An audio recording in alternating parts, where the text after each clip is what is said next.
It is my firm belief that happiness is our birthright. One of the inexhaustible sources of happiness is Mother Nature.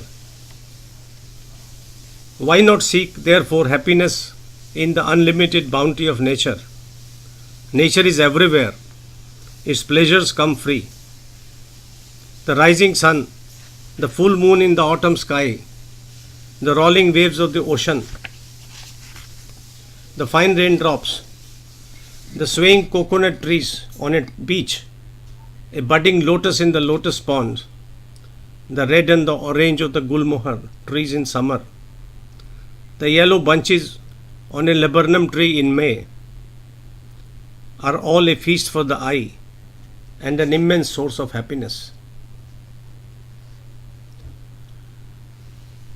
The investigation of nature, wrote T.H. Huxley, is an infinite pleasure ground where all may graze, and where more they bite, the longer the grass grows. The sweeter is its flavor, and the more it nourishes. As children, we studied the poem, "What is this life if full of care? We have no time to stand and stare." I invite all my listeners to come out of their homes and look at nature in all its beauty. Let us visit the mountains.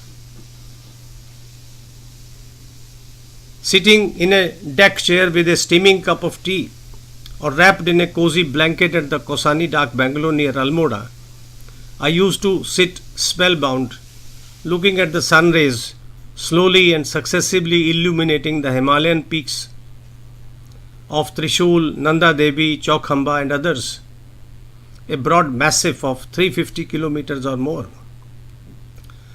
The permanently snowbound peaks gradually change color from grey to orange to gold and finally to white as the sun rays caressed them. It is a phenomenon repeated every day, barring the rainy season when the clouds play spoil sport.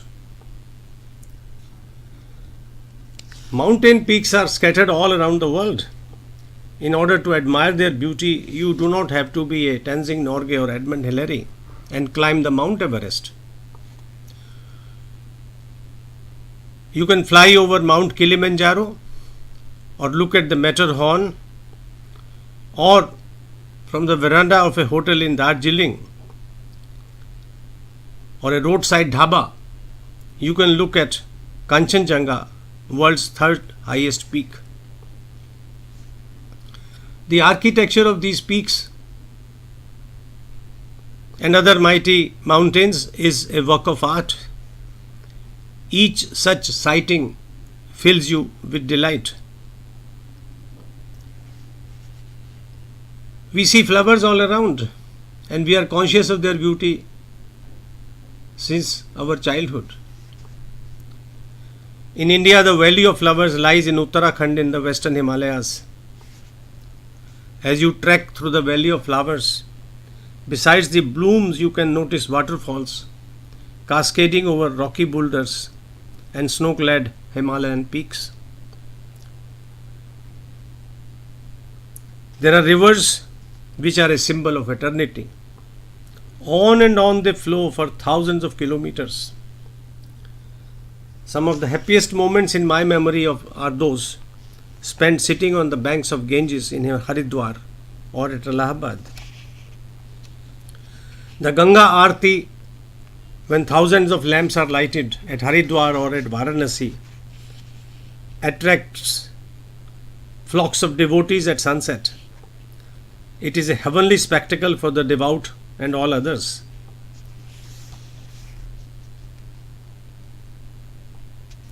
John Dyer wrote, "And see the rivers how they run, through wood and mead in shade and sun, sometimes swift, sometimes slow, wave succeeding wave they go, a various journey to the deep, like human life to endless sleep."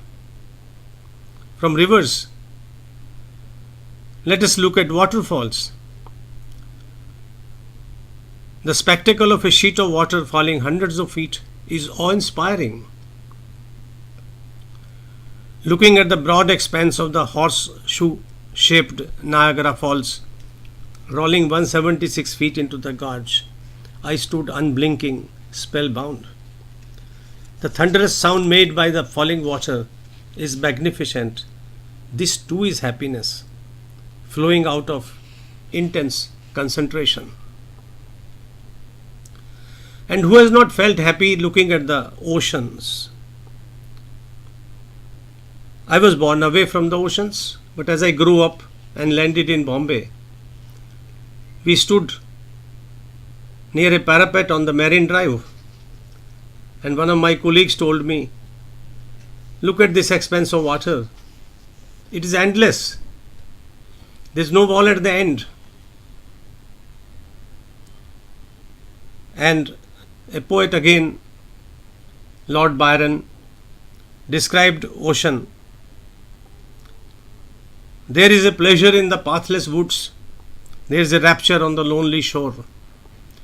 There is a society where none intrudes, by the deep sea and music in its roar. I have seen massive waves reaching the highest decks of my ship, Harshvardhan, near Madagascar in the Indian Ocean. I have watched with fascination the sunset and sunrise on the ocean waves near the Seychelles Islands. The changing hues of the sky work a spell on the human mind, and happiness is born. Herman Melville wrote in Moby Dick, "I am in the habit of going to sea whenever I begin to grow hazy about the eyes and to be overconscious of my lungs."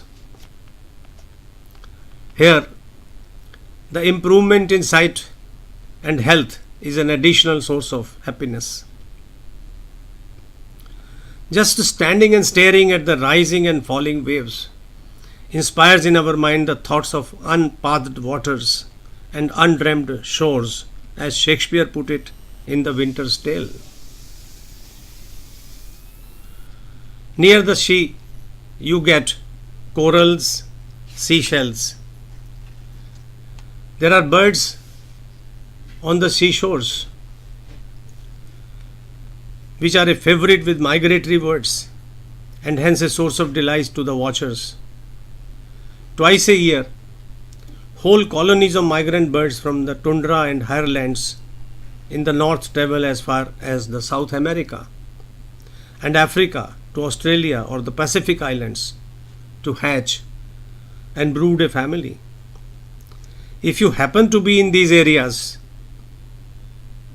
get a guide to watch the strong gulls and the graceful terns and look at their wing size, the orange color of the tern beaks, long and stout legs, and the terns alighting on water to bathe. Happiness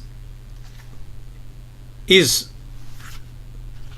a state of mind. Impressions on the human mind are like the channel of a stream, deepened by constant flow. The flow for us is experience, listening to the wind, feeling the warmth of the sun, watching the play of light on cascading water. All that we have learned makes such new experience richer. So is written in The Joy of Nature, published by the Reader's Digest Association in 1977.